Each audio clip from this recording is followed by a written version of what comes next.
Hi, everyone. I'm Carly. And I'm Sophia. And this is Away She Goes, a podcast from Her Adventures.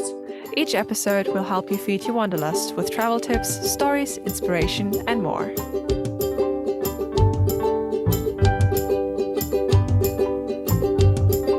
Away she goes. Welcome back, everyone, for another episode of Away She Goes. If you remember, we recently asked you for your opinion about what should we do in future episodes. And your wishes have been answered because today we're talking about the basics. Today's topic is Travel 101, if you didn't see the title when downloading this. All right. So before we get into it, we're just going to give you a little disclaimer. Obviously, travel is a very broad topic. So this podcast episode is a very high level look at very basic travel information.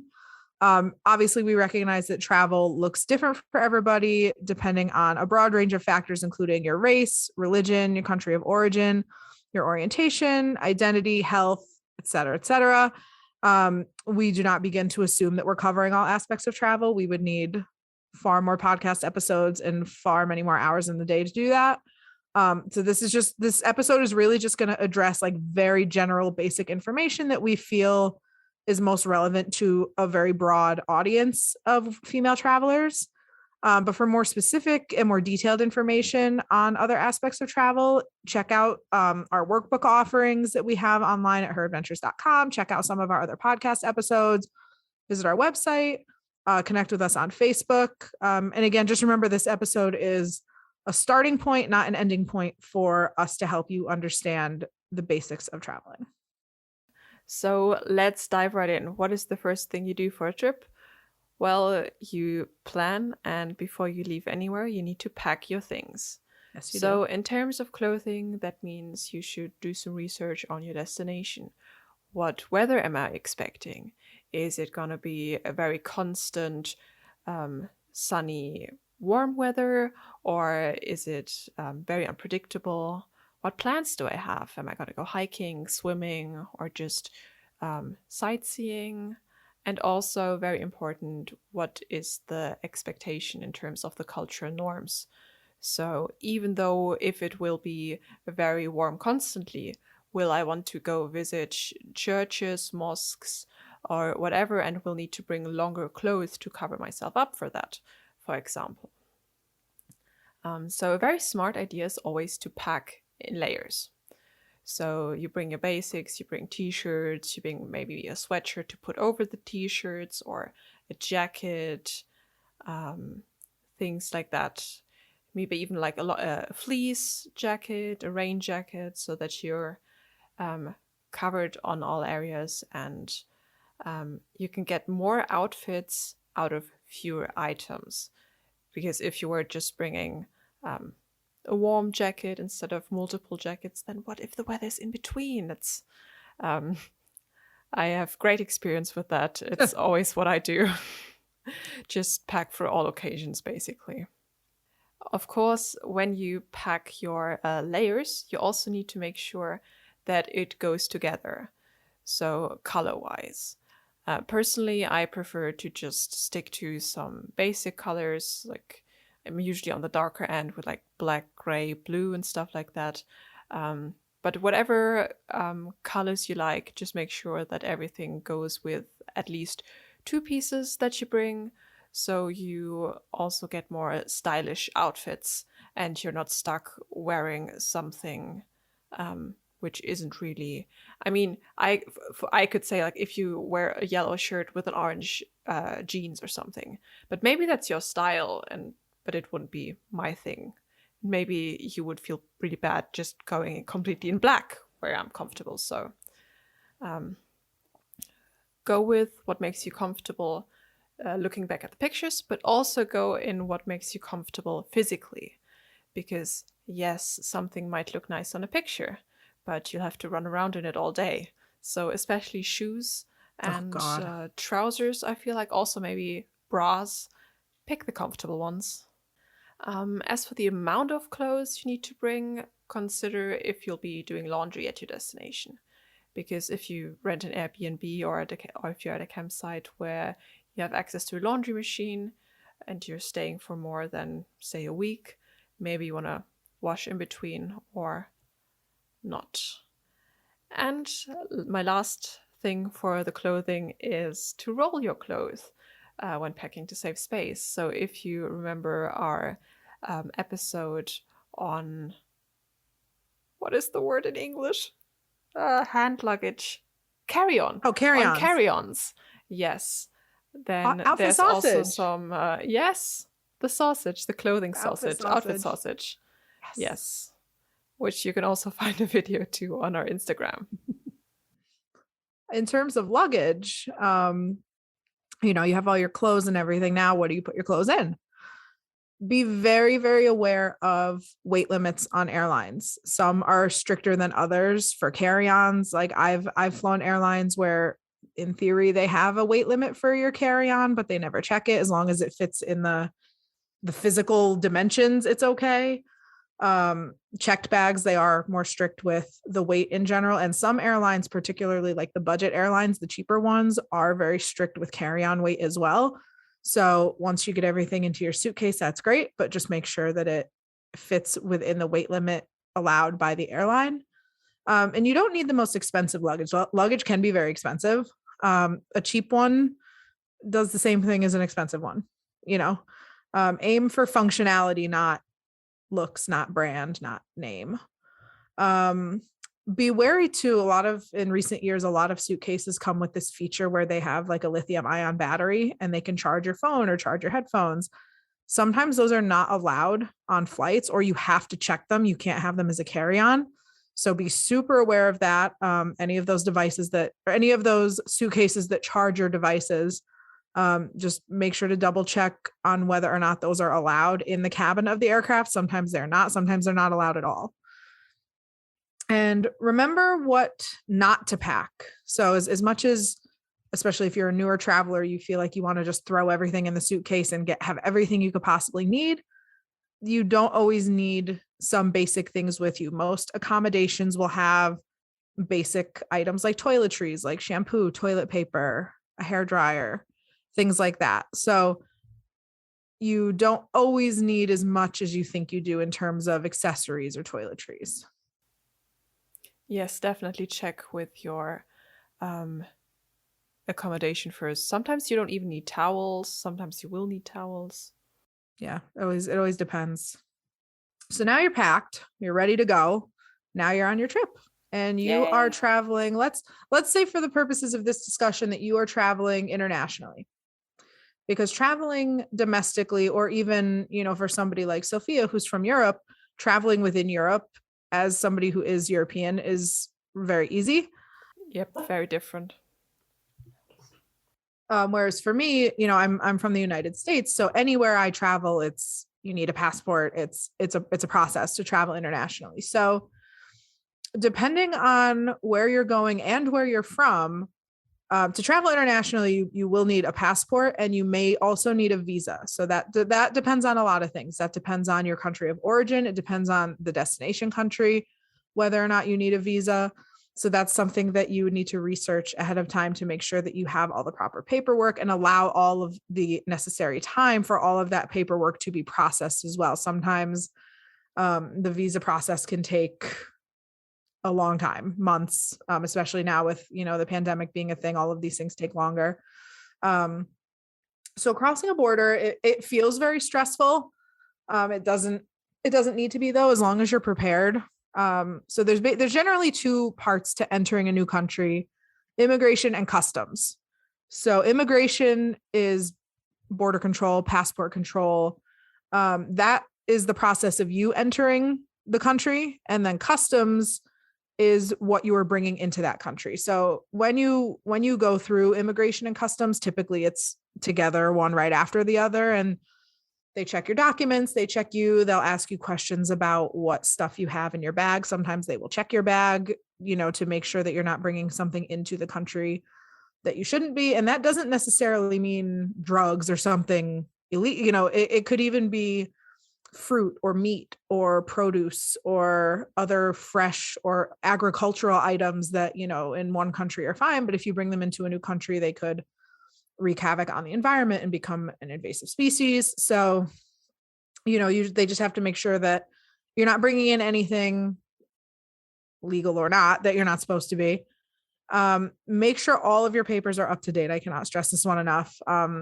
Oftentimes, a lot of things that like a newer traveler doesn't realize is that your passport often has to be valid for several months after your trip.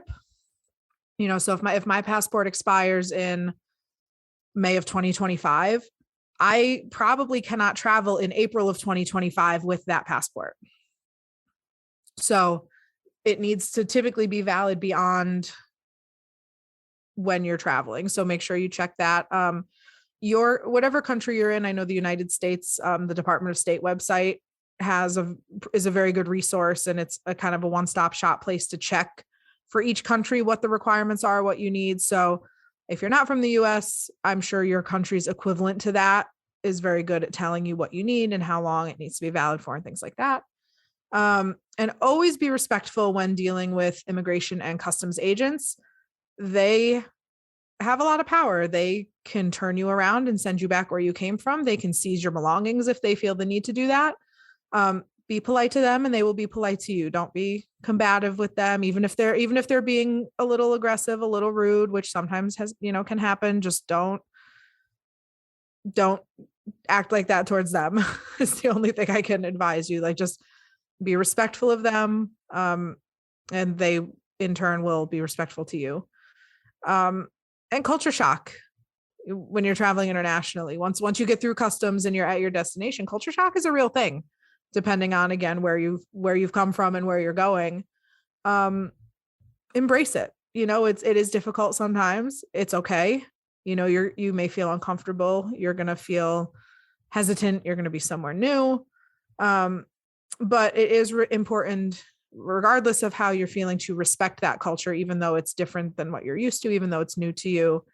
The best treatment I have for this is to just research in advance. That will never replace or fully prepare you for being somewhere and experiencing that culture shock. But watching YouTube videos or reading blog posts, talking to people who have been to these destinations already can kind of help you get a picture in your mind of what it will be like and help you feel a little less surprised and wary when you get there. That's some really great advice if you're going by plane. But there's a lot of other transportations. So let's think about going on a road trip. Yay! We love road trips. Oh, yes. Yes, we do. So if you're going by car, of course, your travel looks a whole lot different. So the pros are that you're in control of your itinerary.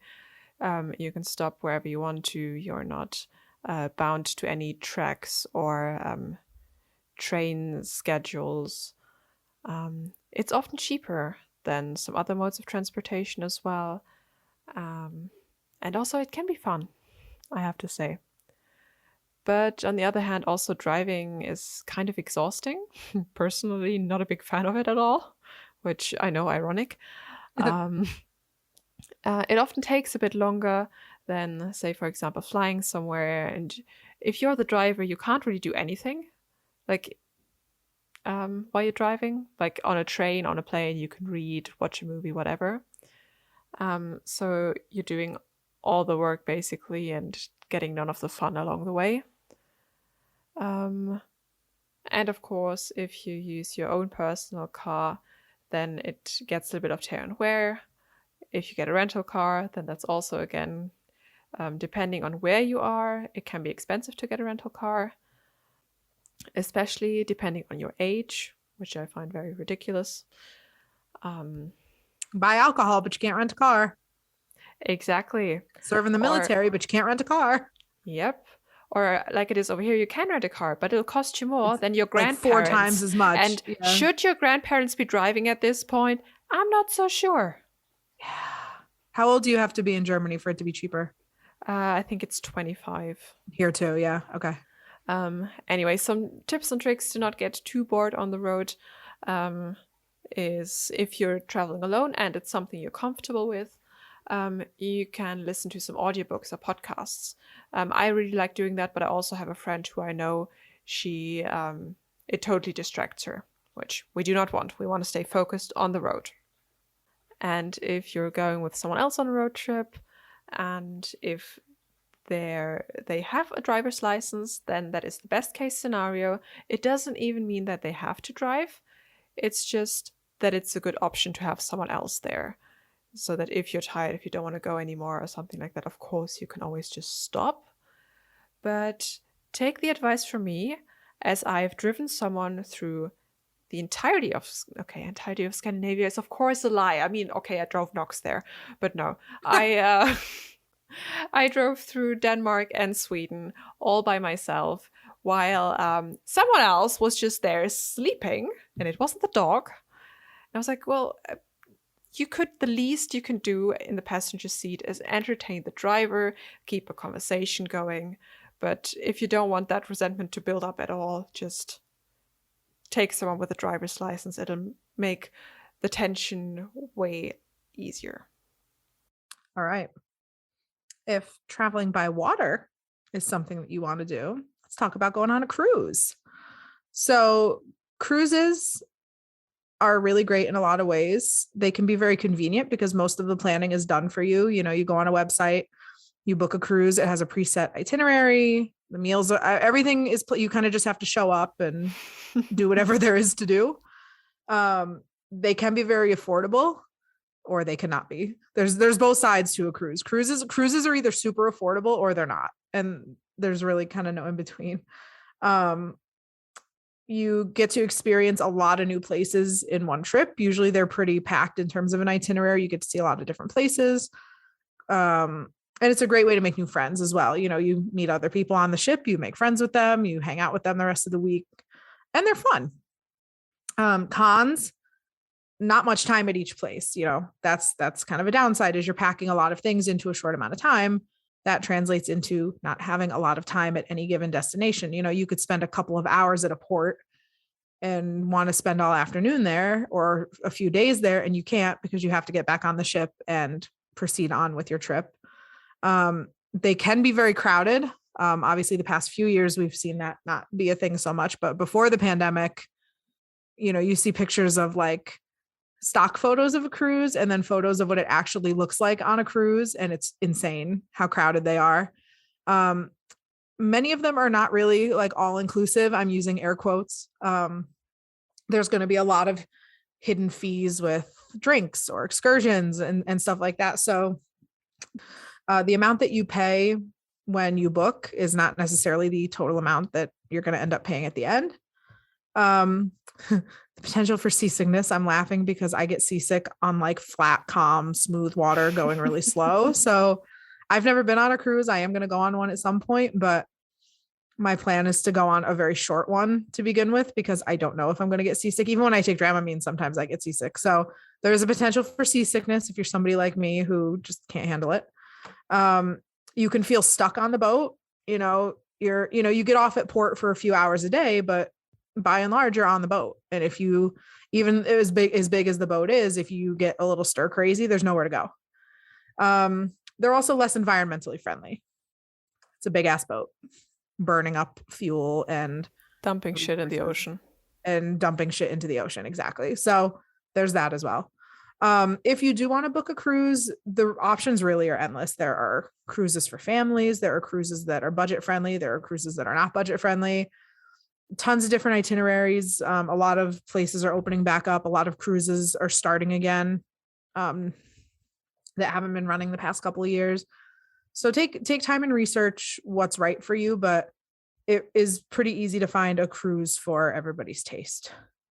I have to go on a quick detour here because there's even I'm not sure if you've like come across those videos. There's like Emo's Not Dead. It's kind of a movement. It's this guy who makes these videos. There's a cruise now. There's an Emo's Not Dead cruise. Yeah. Oh my God. And I find it so fucking ridiculous. That is ridiculous. That, and also I think as an introvert on a cruise, I think I would just turn into a serial killer or throw myself overboard. Yeah. So if you want to go somewhere a little more eco-friendly, well, if you want to go somewhere in a more eco-friendly way, let's put it that way, then maybe you want to go hiking or backpacking, where the distinction I'm making is hiking. You hike with a backpack. Backpacking, you can take trains, buses, hitchhike, whatever that looks for you with a backpack. Some other pros are that it's very cheap. You have lots of flexibility, unless you need to plan it all in at first. That if you're a planner, it might not be the thing for you. It's also a very good way to travel minimalistic with not a bunch of stuff that you don't need because you have to carry it all by yourself. So you want to keep it down to a minimum. It's also a great way to immerse yourself into the local culture and to meet new friends. I can go over and over again, but still my favorite story will be how I ended up being friends with this girl that I met in the hostel bathroom. We're going to talk about hostels in a few minutes too, so I'll let you take the lead on that one. You can tell your story. Yay. Some of the cons are that it can be physically a little bit exhausting and you will have limited comfort, especially if you're sleeping in a tent or a bivy bag. But also not all hostels or whatever other backpacking options you find will be high class comfort, of course. You're also, if you do hiking, you're at the mercy of the weather and the outdoors, which can be a little bit tough at times, but pack for the weather. We're all not made out of sugar. And all those very, very helpful sayings when you're stuck in a thunderstorm and think, shit, I'm gonna die out here. Not speaking from personal experience, just recapping to our episode we did with Annie. Yeah. It can get a little bit lonely, depending on the regions that you're in. If you're hiking by yourself, for example. It's a little less secure way of traveling. So yeah, another downside is that it is not the most secure way to travel. Of course, if you're hiking in the middle of nowhere, then yep, there's no one there. But that doesn't mean that you're safe, especially in the Americas. I'm always surprised to see people report bear encounters on their hikes because we have the occasional bear. I think they live somewhere in Sweden. Never seen them. But yeah, it's not as secure as some other forms of travel. So you'll definitely have to do some more research before you go hiking or backpacking. One advice that I can give you is to pack light. Like, go over what you need again. Like, put it all out there. Look at every single item. And always think to yourself, if I don't bring this and end up missing it, can I buy it again somewhere? Because if you just pack one t-shirt to few, you can usually, unless you're going hiking in the wilderness, of course, but if you're going backpacking through Europe or something, you can always buy a new t-shirt somewhere. You probably very likely will buy a souvenir t-shirt somewhere. So why not start with one t-shirt too little? And yes, go back to our I can never remember the word. Carry-ons. Yeah. And go back to our carry-on episode to find out very efficient ways to pack what you need into your luggage so that you're not lugging around multiple suitcases or whatever, just the one backpack. And yeah, don't pack unnecessary shit because you'll have to carry that weight. And you'll hate yourself for bringing that very useless thing that you used once. All right. The last mode of transportation that we are going to talk about is flying. I don't hate flying. Some people really hate it.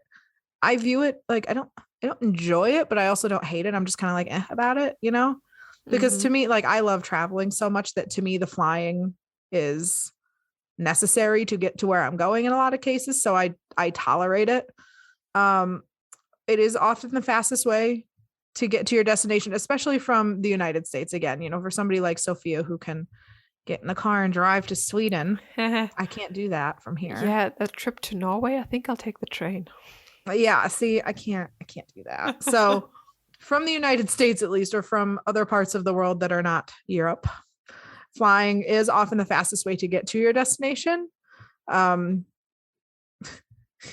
laughing looking at the word convenient because lately it has not been. I put that it's convenient. In theory, okay. In theory, flying is convenient. In reality, lately flying is not convenient, but in theory it is. So just bear with me. It can be fun, like especially if you've never flown before. Flying for the first time is really fun. Having a window seat is really fun. Airports are really fun. I prefer airports over flying, to be fair. Airports are fun. If you make airports, but for bus stations and train stations, I'm happy. I can eat potato chips at 8 a.m. and nobody judges me. Like, who cares? Yeah, airports are like a lawless place, honestly. I was at JFK in New York City about a month ago now. And I got there super early. I had booked my flight out of New York City because I didn't want to I had booked my flight out of New York City because I didn't want to risk the delays and cancellations that are common with like smaller regional airports lately. Not that I wouldn't have necessarily had a problem, but anyway, so long story short, I was at JFK at about 7 and 8 a.m. and I was eating breakfast. I was at a restaurant and there were people drinking beer at 8 a.m. I wasn't. I was eating my omelet and drinking my orange juice, and I'm just like, you know what? Good for you. Honestly, like I am not here to judge. The airport to me is a place where it's pretty much socially acceptable to like eat and drink whatever you want, whenever you want. When I left, I was in Puerto Rico. I went to my friend's wedding in Puerto Rico.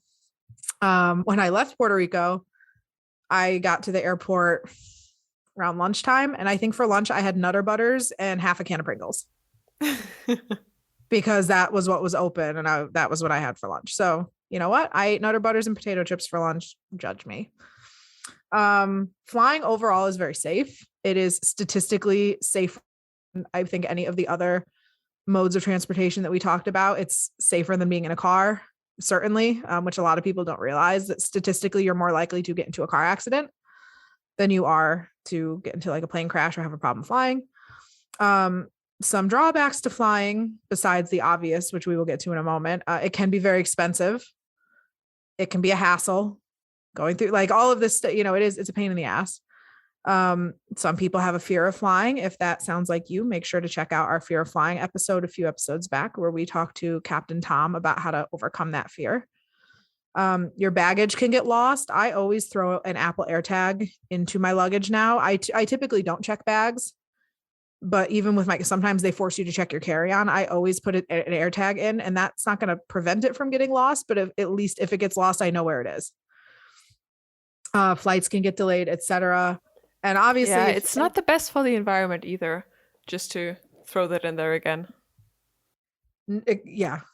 So now, unless you've been not watching the news or on social media, it is no secret that flying this summer has been a nightmare.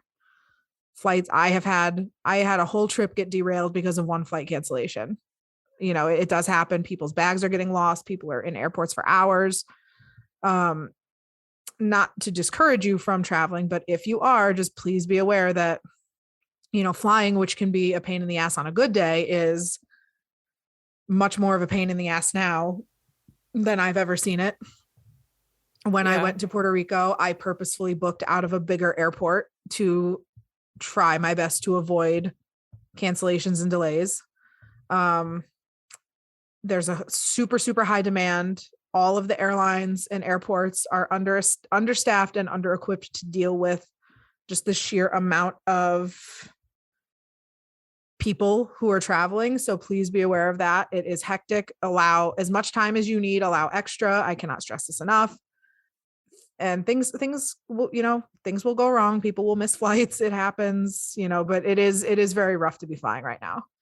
To search flights, I always love Google Flights, and I always look incognito, because if I go onto Google today and search a flight from New York City to Puerto Rico and I don't buy it, if I go and search that same flight a week from now, they track your cookies and they track your website data and they bump the price of the flight up because they know that you're thinking about it. So I always go incognito so they can't track my cookies.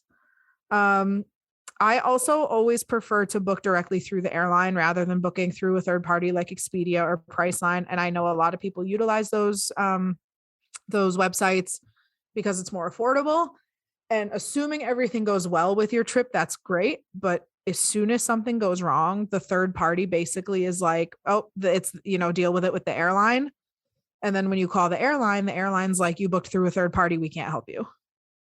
So I always prefer to book through the airline. To me, it's worth the little bit of the extra cost to have that added layer of security, if you will, that if something goes wrong, then the airline really does have to try to help you because you booked it through them.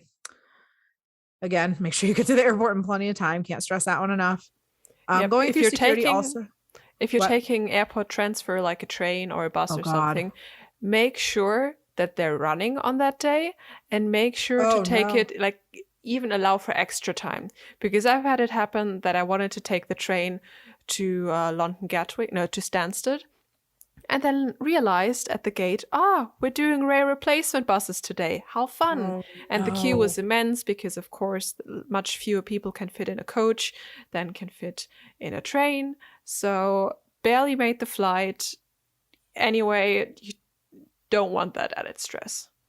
No, and going through security as well can take time, especially if you're in a super crowded airport. I've had it on both ends. I've had it where I get through security in 5 minutes, and I've had it where I'm in the line for 2 hours. Like you're either going to breeze through and be like, wow, I got here way too early, or you're going to just barely make your flight. So always leave more time than you need.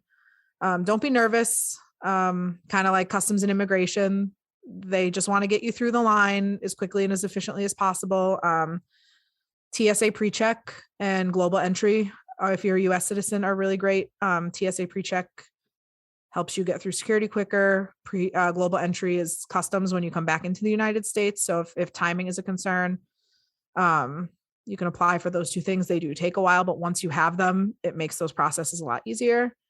And just make sure to leave any items that could be considered troublesome at home, whether that is recreational drugs that may be legal in your part of the world, they may not be legal in another part of the world, stuff like that. If you have to question it, it's best to leave it behind. If you're wondering if this is a good idea, just leave it behind. Now that you got to your destination and everything is peachy, you made it through security without a problem, didn't miss any flights or anything. Now, where are you staying? Let's talk about accommodation. So we grouped it into a few categories. So there's the very classic one that's been around forever. We probably all grew up knowing it way more than the other options because some only came later, and for some we might have just been a little bit too young. But motels, hotels, and resorts. So basically everything which is dedicated to you staying there in your own little room. You have a bed, you have a bathroom, everything your own. And there's endless opportunities to find these, to have pretty ones, have not so pretty ones. They come in every design, every color, essentially. There's the well-known chains like Radisson, or something. Marriott. Yep. A bunch of them. If anyone's listening, we wouldn't mind having a sponsor. You can book for all-inclusive stays. You can book, I'm not really sure what all-inclusive means, so you definitely check that out depending on the country you're going to, because I know for some countries that means that all your alcoholic beverages are included, and for others that means that all your meals are included. Yeah, with resorts, it varies, but yeah, typically you see all-inclusive with like resorts. I always think of resorts in like the Caribbean or in Mexico, and yeah, it depends on, does all-inclusive mean alcohol? Does all-inclusive mean food? Does it mean both? It depends on what package you book. And kind of going back to cruises, check what all-inclusive means, because it may not mean what you think it means. Exactly. That's also why the price can be so different for different ones. So you can get something very cheap or very expensive depending on the type. Also, usually depending on the amenities, like do they have a pool? Do they have a gym? And then also, again, what is important to you? Are you really going to use the pool and the gym, or is there a sea anyway right pool. next to? And yeah, just probably. the pool. We're not using the gym. No. No, we didn't kind of work out. We're not those kind of. We're sorry. That's I'm just on not us. vacation. Yes. My workout will be like walking the entirety of all the streets in Barcelona. There you go. It's better. So it's very similar to booking a flight, booking a hotel, for example. So you use all the regular search engines. Uh, you can search through Google, Expedia, anything really. Use incognito mode. And again, beware of those third parties of actually booking through Expedia, for example, or any other of those parties rather than the actual hotel's website. I'll tell you who's not going to sponsor us after this episode is Expedia. Yeah, I'm sorry. Sorry. But you know the upside about Expedia is that you can collect points with them. So another really popular way to stay at a destination is a homestay and couch surfing or a bed and breakfast type of a situation. Many of you have probably heard our Airbnb episode that we did a few months back talking about Airbnb specifically and how to kind of know what to look for there, how to stay in those ethically and responsibly. I have always had relatively good experiences in Airbnbs. I stayed in one in Puerto Rico. Although actually, Sophia, I don't know if I've told you this, I will tell our listeners as well. One of the things that we talked about in our Airbnb episode was, even that superhost designation does not necessarily it just means a bunch of good reviews. Yes, that's all it means. Doesn't mean law-abiding citizen who isn't secretly a mogul that owns like 50 properties. That's what I ended up in Puerto Rico, and I didn't realize it at the time. I booked it, and I also, my Puerto Rico trip literally came together in about 12 hours. After my Greece trip got postponed, I realized I was able to make my friend's wedding, and the wedding was in a week. So my Puerto Rico trip was planned like at the speed of light. And I booked an Airbnb that I could find that was reasonably priced for 5 days from when I booked it. And then as I was just kind of looking through, I noticed that the hosts had several other listings and they were all very similar. It was all condo. And then I realized, I was like, this is exactly the thing that we told people to watch out for. And it was fine. Like I had no issues, but it was like, I didn't see the hosts at all. It was like a lockbox. I got the key. I had the room to myself. Everything was fine. Like it was zero contact, zero interaction with them in person whatsoever. So as the few days went on, I was like, yeah, this is the kind of thing that we tell people to watch out for. And again, the place was fine. I did not have a bad experience, but it's so easy to not totally get the full scope of what you're booking. So I felt like I would come here and tell you all that I did have that. Again, the Airbnb was great. I had a great experience. It was fine. There was nothing wrong with it. But I would rather support, somebody like the lady who I stayed with in Hawaii, who owned the property, lived upstairs, came down and interacted and had dinner with us and cooked for us. And I feel better supporting that type of a situation than I do people who very clearly own like multiple different units and are making a killing renting them out as Airbnbs. Yes, while locals have a hard time finding places to live. Right. Well, exactly. Well, the cost of living is going up and people have a hard time finding affordable housing. Exactly. So anyway, sorry, off my soapbox, but I too have fallen, not victim, but have experienced that. Tons of options with Airbnbs too, like, and any homestays. I think there's a website for couch surfing. I don't know what it's called. It's probably it is literally couch surfing. It's just couch surfing. Okay. Yep. There's also another version of couch surfing called Trust Routes, which is still free, while couch surfing now asks for money. Oh. Yep.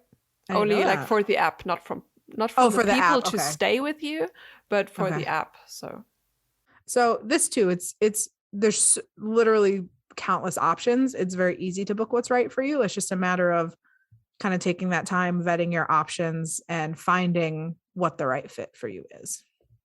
Yes. And what was very often the right fit for me, especially on a small budget, is hostels. I absolutely love them. I'm a big fan of hostels. If you can go either way, and definitely do your research, because it can be a bit more of a party scene, but there's also quiet hostels where, it's just chill. And I don't want to say everyone's in bed by that time, but It's definitely quiet and lights out and not a big rave going on downstairs and everyone like knocking into your bed, the door, whatever, when they're stumbling home drunk, so to say.